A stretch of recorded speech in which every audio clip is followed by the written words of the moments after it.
Hey guys, Rebel Engine 95, recording live from not the local county prison cell. I'm still on vacation. This will probably be the last video I'll be taking on vacation, or doing on vacation, because I think I go back the day of, uh, of Jonathan versus Tanjiro, and I don't think I'm gonna be able to do a reaction video in an airport. Though I probably wouldn't be the only crazy person talking to himself at an airport.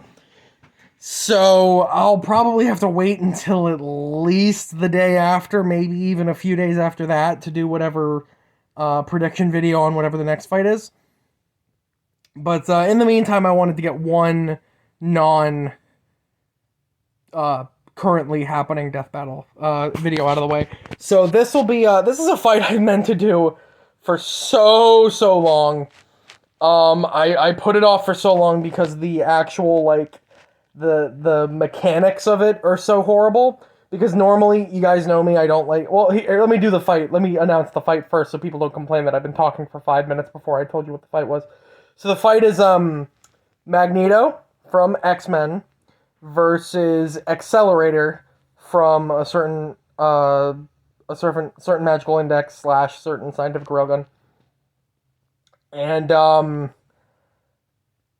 know a lot of people wanted to see Magneto and Tetsuo, and personally, I mean that's fine. I really like this one. And yeah, you guys know me. I don't like doing math or research in my videos because like I've said it before, that's like not my job. I don't create Death Battle. It's their job to do like calculations and shit. So I just kind of base it off of like surface level analysis. And you know, if I'm right, I'm right, I'm wrong, I'm wrong. Because it doesn't really benefit anyone for me to do calculations and then either they do the same thing or they don't. You know what I mean? So like it's just I don't see a point to it. And it's also not like it's not my field of expertise, honestly. This was a challenge keeping to that notion with these two characters because math and science are absolutely like woven into these characters. So it's very difficult to actually like come out with a without doing any sort of like statistic research to really do this. But this one's going to be a doozy to talk about. So I'm going to very briefly cover their powers, and then I'll mention their feats in the actual fight analysis thing. So we should all know Magneto. Survived the Holocaust. Holocaust survivor, has a mutant power of originally just had the mutant power of magnetism, known as the Master of Magnetism. And later it would extend into energy, light, magnetic spectrum, magnetic fields, all of the different, like, not just controlling metal, but, like, being able to do insane shit, quite frankly, most of which I don't think really involves magnetism, but that's a different thing altogether. To the point where it becomes one of, if not the most, second maybe to only a few, a very, very top tier list of highest level Omega level mutants in Marvel. You know, he's up there with the absolute best of them, and he's beaten the absolute best of them, or at least fought the absolute best. He's fought, Apocalypse, Phoenix, Xavier, Proteus. He's any like outstanding level Marvel character you can name, or at least X-Men character you can name. Magneto's tangoed with them and done it legitimately. And there's just not really any kind of way to short sight that. As for actual feats he's done, I'm not going to mention all of them, but like I said, he's been able to like switch the magnetic poles of the Earth, actually affect the rotation of the Earth itself. He's caused volcanoes to erupt in other countries that so remotely from a different country has caused a volcano to erupt in another country. He's affected metal from other planets and outside of Earth's magnetic field, which shouldn't be possible. He's able to fly into space by creating like a personalized magnetic field around himself to kind of like seal in, to keep the vacuum of space out. He's able to tamper with people's bioelectricity and the magnetic field of their brain to kind of like fry their brain, to which he's done to many people. He creates energy barriers around himself, which are pretty much nigh impenetrable from really almost anything, even things that shouldn't be affected by magnetism. He's able to, like his name would suggest, almost entirely control metal to a almost molecular level. He's able to, fire beams of energy, localized balls of energy, probably made up of, a localized magnetic field. He's even on one occasion, I remember they were fighting a celestial god who did not have a physical body. So he made a physical bot, like a giant, like, statue, right, out of the metal in the earth, psionically linked the energy spectrum of this god to himself, and applied that energy to the giant body he made to essentially give the god a nervous system that they could attack. So he has not only dealt with, like I said, Phoenix, Proteus, things like that, which are beings who can manipulate matter and reality. He's also taken actual gods and basically given them a mortal coil. So it's not really just magnets, that this guy does. Moving on to Accelerator. Okay, so I'm not a physicist, so this is gonna be tough. So Accelerator is a level 5 Esper. He's one of the top Espers in Esper City, which is essentially this giant city given to the Espers to kind of be like a safe haven from the rest of humans.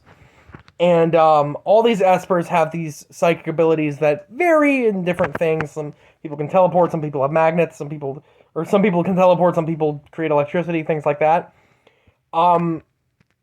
Accelerator is one of the strongest, not just because of his own insane intellect and things like that. He is also has one of the most broken abilities in concept that I think I've ever seen. He's able to manipulate and, in some cases, control vectors. Vectors being a very loose definition of just essentially anything that has magnitude and direction. So he can essentially control the magnitude and direction of anything, really. So if we go by, in theory, there's really almost anything he could do. If we're going by practice, well, he's done some insane shit. He's he's basically stomped giant craters into the earth by manipulating the kinetic energy of his foot hitting the ground. He's borderline flown across the city by, manipulating the kinetic energy of his foot pushing off the ground. He's been able to reverse the blood flow of somebody who has an open wound. He's been able to redirect the bioelectricity in somebody's brain to kind of like just instant kill them. He's been able to rewrite somebody's brain, though this had its own drawbacks that I'll get into later. He's been, and this is just like, he's been able to pull plasma out of the air. He's been able to, but his main, I don't want to say weapon, but his main usage of this is, I think it's referred to as like his filtration system, which essentially is like a kind of psionic barrier he's placed around himself at all times that he subconsciously keeps up.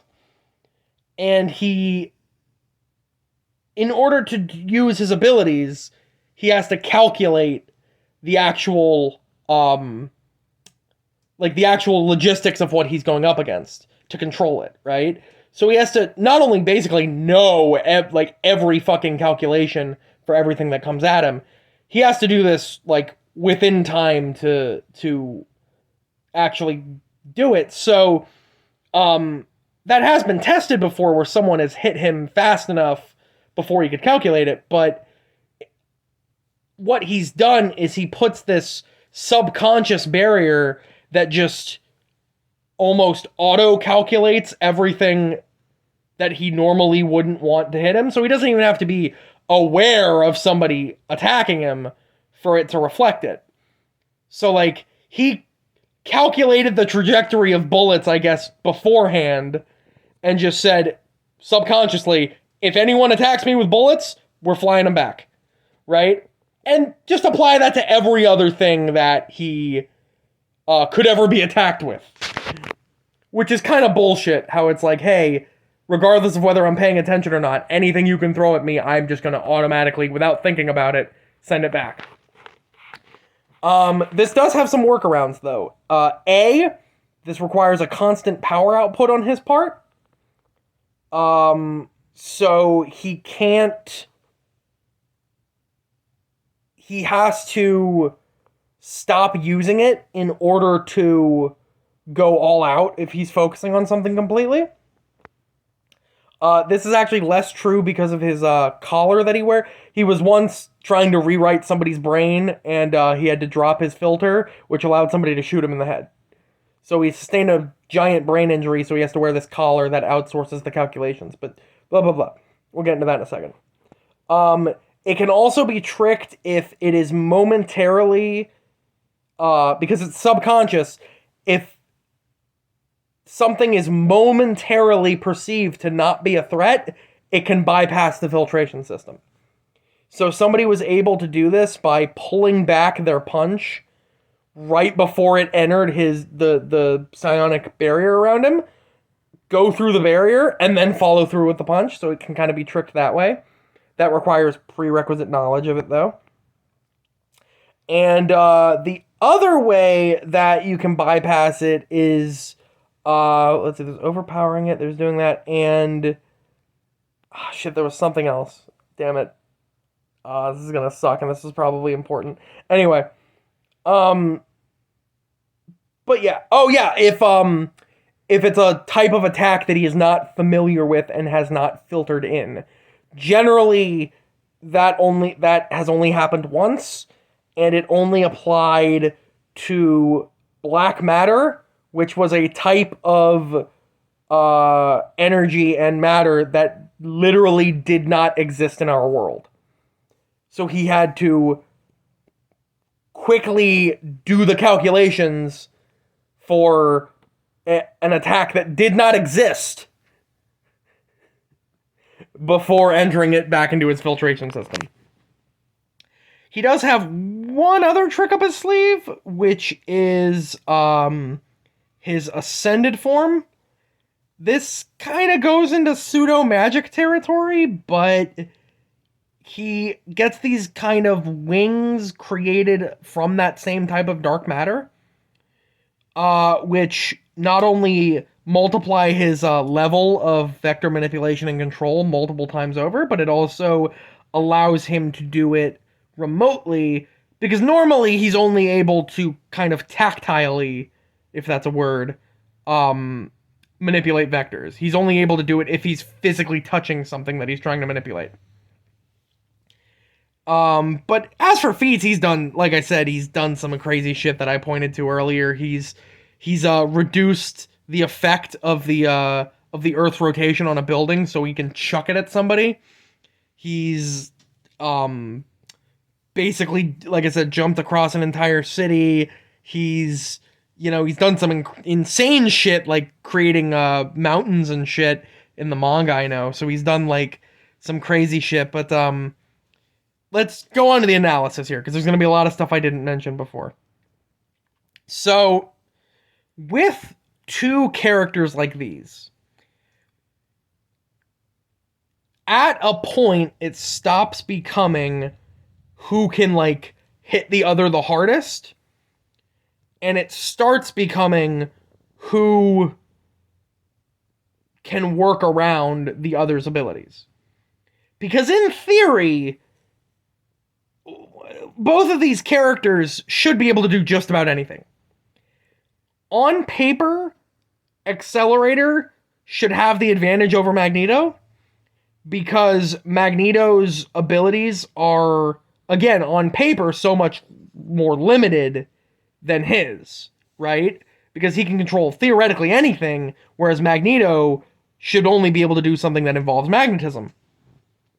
That's on paper, though. We have seen Magneto not only do shit that really doesn't involve magnetism in any practical way, but we've also seen Magneto do things that, in terms of scope, dwarf anything Accelerator has done.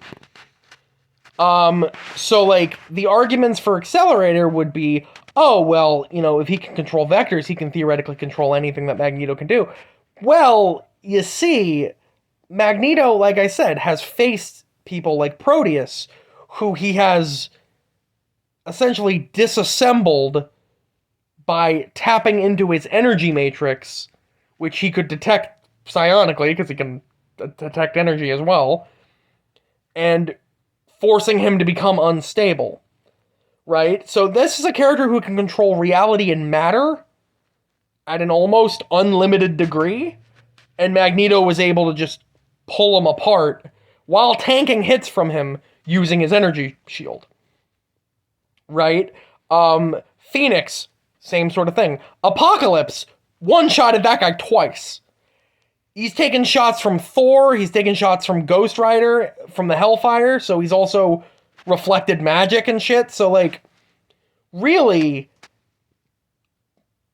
once Accelerator gets to his ascended form, this should be pretty much a stalemate. Up until that point, Magneto not only has this huge advantage of scope on him, just of his feats just dwarfing everything Accelerator's ever done, Accelerator also has those limitations that Magneto doesn't. Now, normally, I'd say neither are really equipped to do away with, they would require knowledge of each other's abilities. But both of these two specialize in that exact thing, in quickly determining an opponent's abilities and the nature and, like, the calculations involved and bypassing them.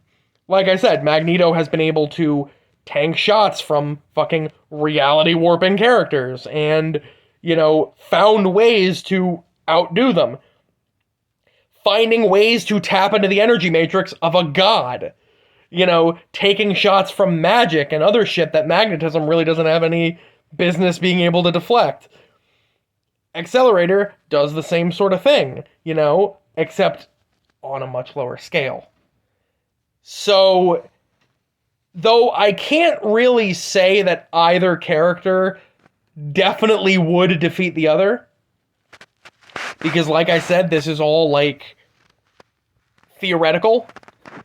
I think just because Accelerator begins the fight with limits that Magneto does not, and even at their peak, Magneto, I believe, has better feats than Accelerator, and the fact that by the nature and practice of their two abilities, they can really kind of theoretically do anything, including bypass each other, I think Magneto just barely scrapes out a win here. But this could really go either way. Because, like I said, this is a complete... this is not something that I think is really... This would either require massive levels of just calculation, or just throw away... Or like Sonic versus Wally West, where you just throw away the concept of even trying to calculate this, and you just take the actual abstract factors of the fight. Sorry. So yeah, I think Magneto's gonna take this one. But that right there, what I just did, that 20 minutes of video, was about 6 months of thinking about this. Anyway, Purple Engine 95. See ya.